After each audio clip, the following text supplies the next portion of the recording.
Today is a very special episode of Big Free Sports Talk podcast. You know how I feel about running backs, man. You know, I feel like running back is a special position on the football field today. The position of the running back has changed, man. You know, and it's questions like, do running backs deserve a certain amount of money? Do they get picked early in the rounds? But you know, I'm a throwback individual, man. So I feel like running backs is the key to everything. And when we talking running backs, I had to level up on this podcast most definitely and bring in the best running back in the city. And some will argue the best running back in the state. And size doesn't matter. A straight bull at what he does. He's great at what he do. Everybody welcome the great Larry Sanders Jr. to the podcast. Thank you. Appreciate you for having me here. Appreciate you. Number 2, Brentwood Academy, man. Real running back, man. How you doing today? I'm doing great. Man, I'm so happy to have you on the podcast, man. Just want to tell the people a little bit about yourself. Yeah. So I grew up Nashville, Antioch area. Coming up, you know, I wanted to play football. Growing up, a lot of my cousins played sports. One cousin, Melvin, he played football. I wanted to be just like him playing football. So, you know, growing up, I started early playing football at the age of 4 with the Unibears, you know. Then played with the Cardinals, then moved up to middle school, you know, still had love for the game. Playing for 2 teams in middle school, and then I'm going to high school, balling out, doing what I do. Right. And when you say starting early, man, I know y'all big on family, man. Your pops, man, yeah, you out there working early, putting in their work. Yeah, we was cones, sleds, you know. Larry come in here, do 50 push-ups. That's what we were on when I was younger, getting better early. And it definitely paid off, man. I remember seeing it on the internet and things like that, man. Just talk about your upbringing, man. What do family mean to you? Family mean a lot. Family first over everything. Goddamn family. I'ma always say that. That'll forever be my motto. Goddamn family. Everything I do is for my family. Most definitely, man. And with the internet being around now, we see a lot of kids starting out early. You know, you see the social media page, you see the travel teams, and all that kind of things. Was the travel teams around when you was younger? Yeah, they were around. I didn't start getting into travel ball until 7th grade, 6th or 7th grade. I was just in the city. Yeah, that's a good time to get into it. I heard you mention the Cardinals with Bubba Taylor and all them. So, was you on that team with JVR Kennard, Chop? Yeah, I was. I was on that team. Yeah, I was on that team. Jaden Rush, KJ, Chop, all them. Yeah. Yeah, a lot of ballers, man. It's a good pipeline right there coming through, man. I did a lot of research on you, man, and I think a lot of people can learn from your story and the blueprint of how you went about it. You know, just starting out dominating as a youngster, playing up a little bit and getting a feel for things. You say you went to what middle school did you go to? Rossview Middle School in Clarksville. How was that? Did you play for the school or you played more of like? Yeah, well, I played 2 teams in middle school. I played for Catholic. It's like a program right under Father Ryan, and now I played for Rossview Middle School. So I would go play a Catholic game, drive an hour, go play for Rossview.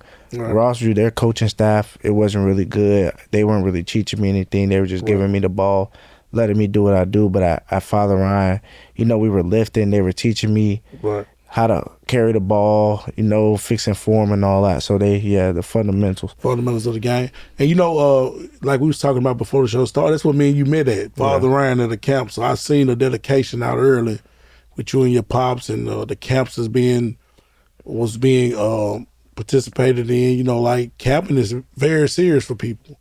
And the day we was out there, bro, we was actually out there in the rain. You remember that? Yeah. So leading up, man, BA, like Brentwood Academy, that's where you end up going to. Like, how was that? Was Metro schools ever an option? Like, what was your options coming up into the high school playing? My options, I really not Metro schools. It was Father Ryan, Answorth, and Brentwood Academy. Right. Oh, and NBA. NBA, I couldn't be in the atmosphere with the all boys. I just didn't like that right there. Answorth, you know, Coach Rock was over there.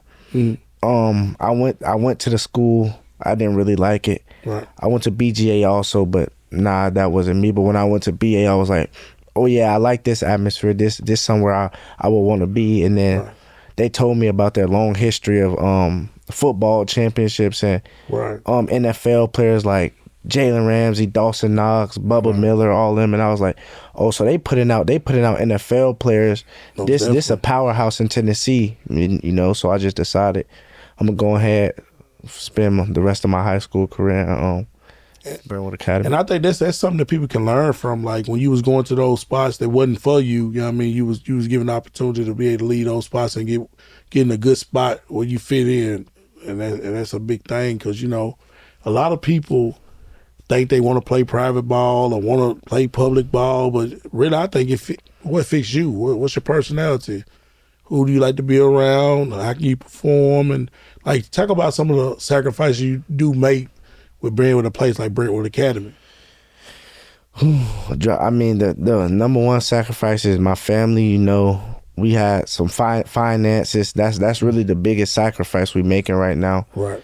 Cause you know it's hard. It's hard given our circumstances. It's hard affording a school like that that costs close to $40,000 a year, and also driving an hour every day. So waking up extremely early, especially as a 14-year-old, as a freshman, you know, waking up extremely early, driving an hour.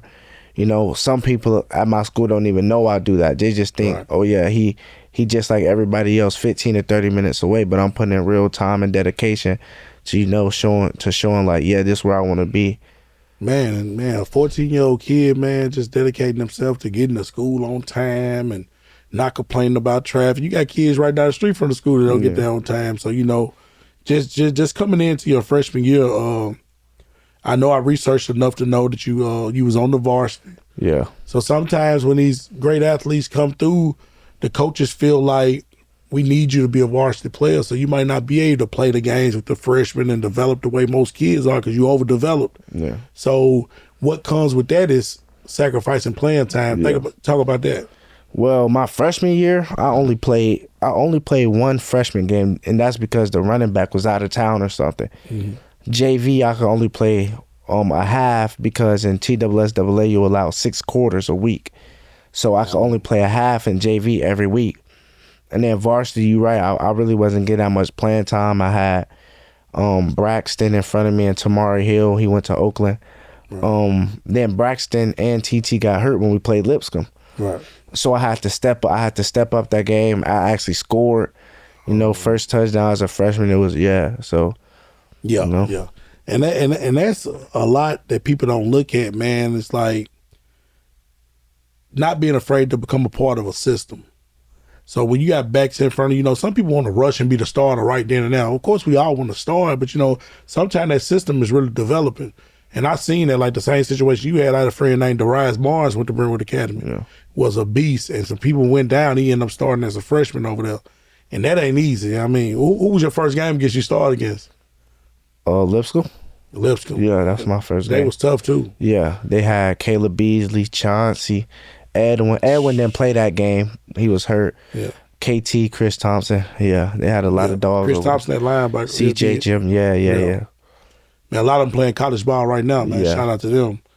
So how quick did you adjust to the whole Brentwood Academy atmosphere as a freshman? Did you lock in pretty quick? Immediately. I came from somewhere where it was barely a few people at the game. They wasn't really about football. They was a baseball town. I came in, I loved it. I mean, football, this is what I want to do with my life. So I came in, I'm loving what's going on at BA. So I immediately, this is what I love. So I'm just finna adopt to this atmosphere right here, no questions asked. Most definitely. So you have I say a successful because you learned a lot as a freshman, you know what I mean, just the growing pains of it, high school football. We talk about going into your sophomore year, the injury bug come. What was that injury? High ankle sprain and week -1 actually. A scrimmage, last scrimmage, 10 days before the regular season game. Had me out for 7 to 8 weeks. I played on it first game, hurt myself even more on it. Re-injured. So yeah, it was bad. It was very bad. Speed decline, my balance decline, everything about the natural running back, the running back attributes, they just went down. So I just had to. And they play mental mind games with you. Yeah, Play mind games with you. I was super like mentally thrown off during that time period, especially because I was supposed to be starting. Right. So I was supposed to be starting, and I'm not starting. I'm not helping my team. So I'm just getting all in my head like dang, this really happened to me. But then that's when I started getting into God more. I realized that He was showing me that I was putting football before Him. Right. And He had something bigger planned for me. I just had to wait. It's deep. It's deep. And sometimes God got a way of sitting us still and looking at the vision from the sideline, man. And that's in life on the football field and everything. So it's much respect to you, man. And just being a young guy, not getting a lot of clock his freshman year, the sacrifice, then coming your sophomore year and end up getting injured. And just what did you take from that on how to take care of your body, man? A lot. Sophomore year, I had to do PT on my ankle, on my knee, because the doctor said when I messed up my ankle, my knee was overcompensating. Mm-hmm. So I had to go to PT. Then I started thinking like, oh yeah, I got to treat my body right. This not how I'm supposed to be living with my body. And then I went to a stretch lady. Her name Portia. Hip mobility, balance, all that. I was just treating my body amazing before the junior season. I had to. No. Yeah. For real, man. That's good, man. You know what I mean? Because your body gonna only go as far as you take it. And I look at like people like LeBron James, and they talk about how much money he spend on just rehab and then his body and physical training, man. That's big, man. And like we talking to some of the younger players at home right now, ice treatment, man. Like people overlook ice, man. Yeah. And ice very important when you get to high school. Right. Whether you icing at home, playing the game, doing whatever you got to do. So, man, I call it breakout year, bro. Like, your breakout year, man, your junior year. What's your mind frame coming into that summer? Coming into that summer, I was like, I just got to show everybody what I'm capable of. I'm just going to go out there and shock the world. I knew what I was capable of. Mm-hmm. Some things just got into the way of it. Right. That was my mindset the whole summer. Just go show everybody what you can do on the field. Because you really was in a position to shock the world, bro. To shock the city, the state, the nation, and everything. Because come on, man, you coming off an injury, and then you hearing these running backs from everywhere else to talk, and so it was kind of like a now never level. Yeah. So, how did this season start off? Like, I mean, I know it was. Y'all started off good. Like, when did you know that you was about to hit that spurt right there? First game, I probably could say the first game, but it really wasn't. The first game, first half, it was against Lawson. Mm. They really wasn't I had 72 yards, but with 3 touchdowns. Right. And then Brentwood came. Mm-hmm. I had 178 and 2, so I was like, man, I'm going crazy. Right. Then third game come Baylor. We didn't play them. It got rained out. Yeah, it was it was storms all that day. I remember that. Yeah. And then about the fifth game, when I looked at my stats, I was like, dang, I'm averaging like 140 a game. Yeah. I'm going crazy. And then the season just kept progressing. And I'm noticing, I'm like, dang, nobody can really stop. Nobody has stopped me this season. Right.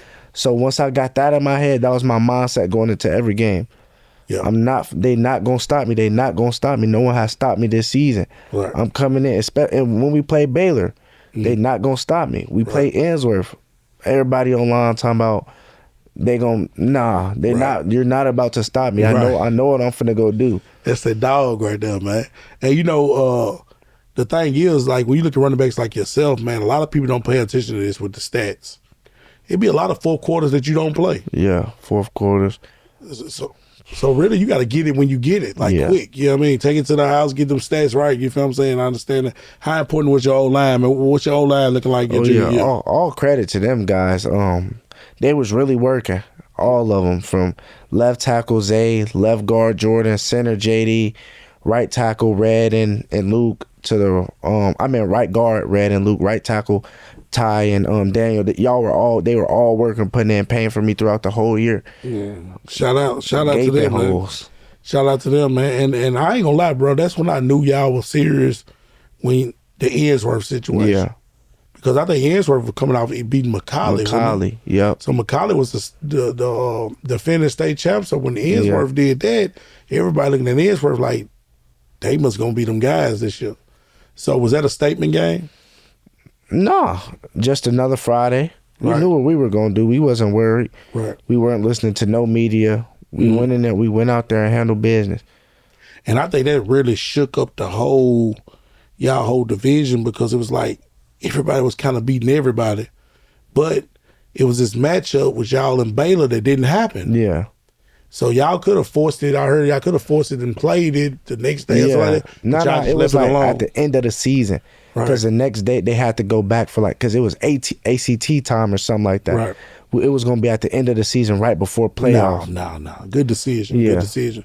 So you just see them when you see them. Yeah. So, man, that entire year with this year, with you being a junior, y'all ended up going undefeated in the regular season. How they feel, man? It felt great. Going undefeated will always feel great no matter what sport. Knowing that you and your guys put in work from the summer and coming out here to get this output, it felt amazing. Yeah, most definitely. So, first round playoffs, y'all had a bye. Yeah. Okay. First round playoffs, y'all had a bye. I go to the game. I go to Lipscomb and CPA. CPA upset them. So they go play, was that Ainsworth? Yeah, Ainsworth at Ainsworth. Ainsworth. And CPA come out on top. Yeah. So what's y'all mind frame with CPA? Was y'all expecting CPA to be right there? It really didn't matter. It honestly didn't matter. Like I said in other interviews, we had one goal in mind, Chattanooga. Right. Chattanooga, most definitely. So how did you do in that CPA game? What kind of game was that? I think I had it was either 170 something or 200. I don't remember.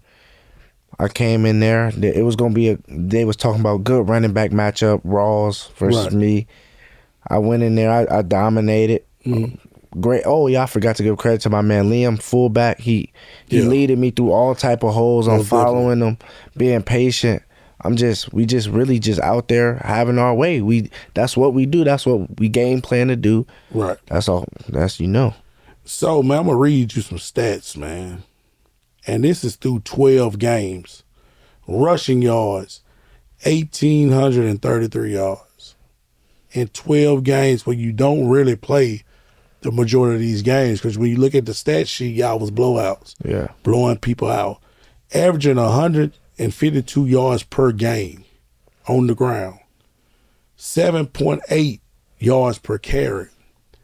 Man, but this is what's impressive to me.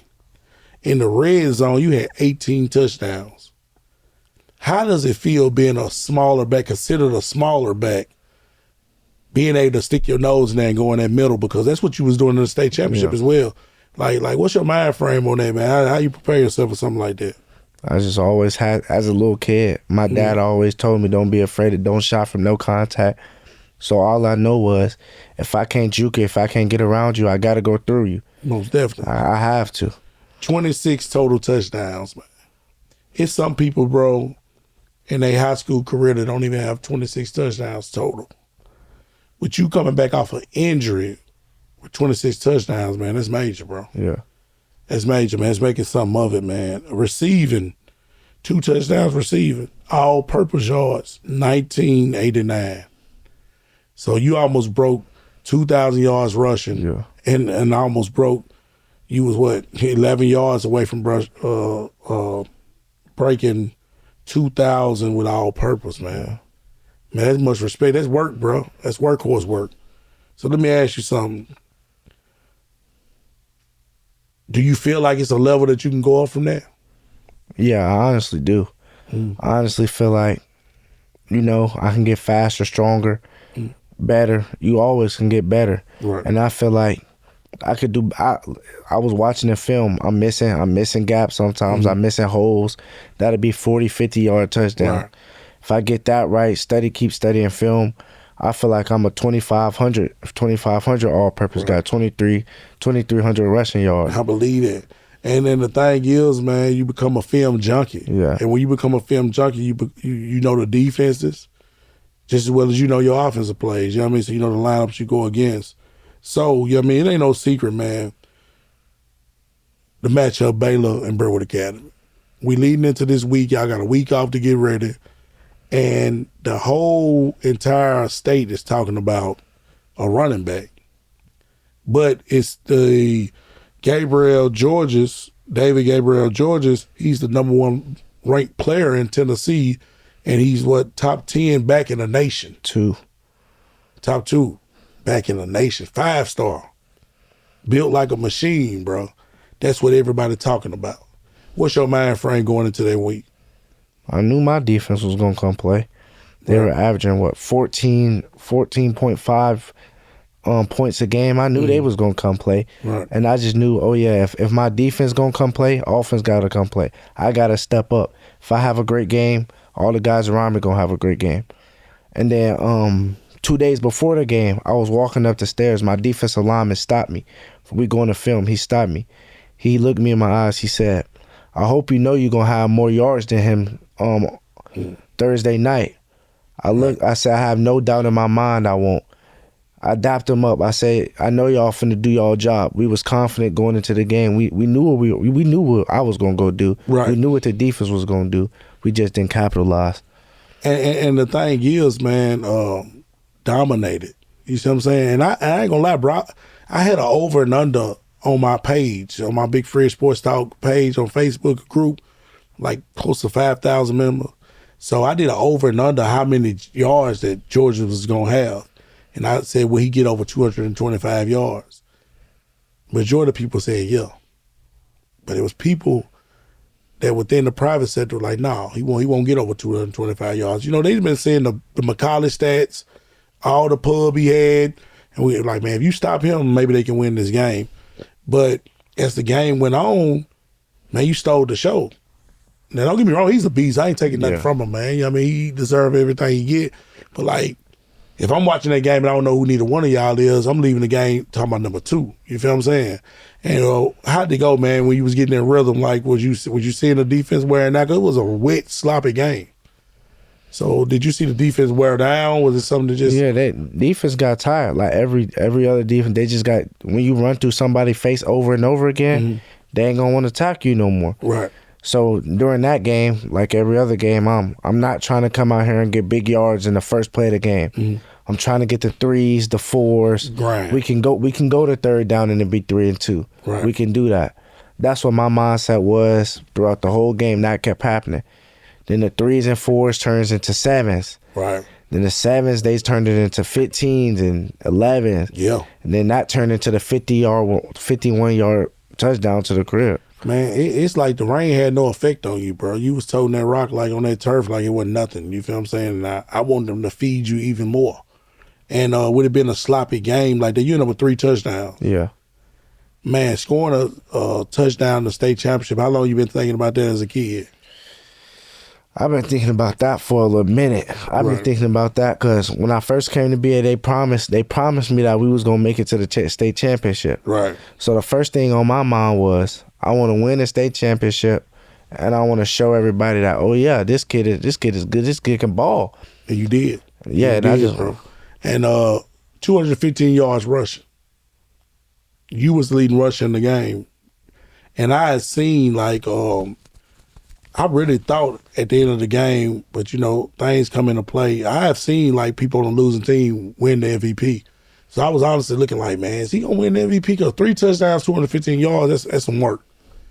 But they end up giving it to David Gabriel Georges. But, you know what I mean, clearly, man, you put the nation on notice. And the reason why I say nation, I can't keep it at Nashville or Tennessee. He's a nationally ranked back. Yeah. So it was people tuned in to see him, and now they know who Larry Sanders Jr. is. You feel what I'm saying? How you feel about that? I feel great. That's really all I've been wanting the whole season.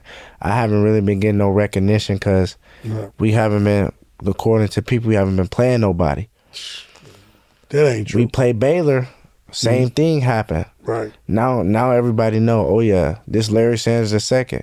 Right. He competing with the number 2 back in the nation. Right now. And like some articles said, He had a better game than him. Yeah. No matter the rankings, no matter what, he had a better game. Most definitely. Yeah. And it just shows you, man, you can play with anybody, man, because that Baylor defense was rough. Yeah. So, yeah, I mean, it's not 225 yards. This ain't 215 yards on some Rudy pools. These some real ballers. Yeah. That's playing at the next level, man. And y'all end up coming up short, 28-24. What's the motivation going in the next season? The motivation is that game. We trying to get them first game next year. Mm-hmm. No way. We trying to get it back immediately. We know what we capable of. So y'all finna redo the schedule each year? Yeah. Oh, okay. Because we trying to get some teams off our schedule that we really don't need, and we trying to get ESPN. Right. That's dope, man. It's big, man. And then just talking about like just coming out of the season healthy, bro. Like what's your diet looking like for some of the players out there that want to take care of their body? Like what's some of the things you do during season? After practice, I go get some schools probably don't have this. I go get stem. I get in the like I don't even know what they call the little compression boots. Right. Ice and heat. Those the best things. Ice bath, ice and heat. Those really the best things to get your body from being sore, and stretching. Stretching is super important. So you do know going into next season that number 2 gonna be circled on everybody's board. Yeah. When they load the box up and they gonna say everybody else can get theirs, but you ain't gonna get yours, what's your mind frame then? It's not gonna work. That's what's up. That was my mindset when everybody else stacked the box. It's not gonna work. The guys in front of me are gonna handle their job. I know that. What is a college getting when they sign Larry Sanders Jr.? What do you say to them? What are they getting? They're getting a godly person that's willing to come work, put his head down every day, don't complain, and just come work his tail off for what he think he deserve. Right. Do you feel like it's still disrespect out there? I feel like there is, for sure. I've been seeing some comments. Right. Really don't. That they're still saying about the game, he's still better than him no matter. Hey, that's your opinion. Right. At the end of the day, the stat sheet say different. Right. And you know, when it come down to it, man, you know what I mean, you fighting for a scholarship as well. So, you know, I feel like any college that gets you is gonna be definitely blessed to have you.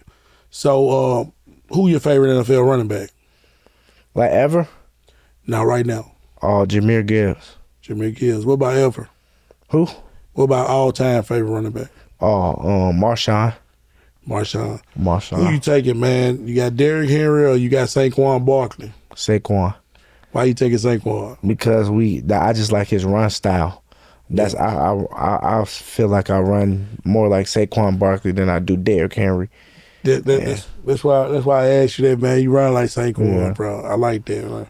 Who are your headphones, bro? You know what I mean? Before the game, what you rocking with? I'm rocking with Rod Wave, YTB Fat, Nino Pate, and Lauren Hill. That's what's up. That's what's up. Man, we right here at holiday time, man. It's gonna be Christmas, man. You know what I mean?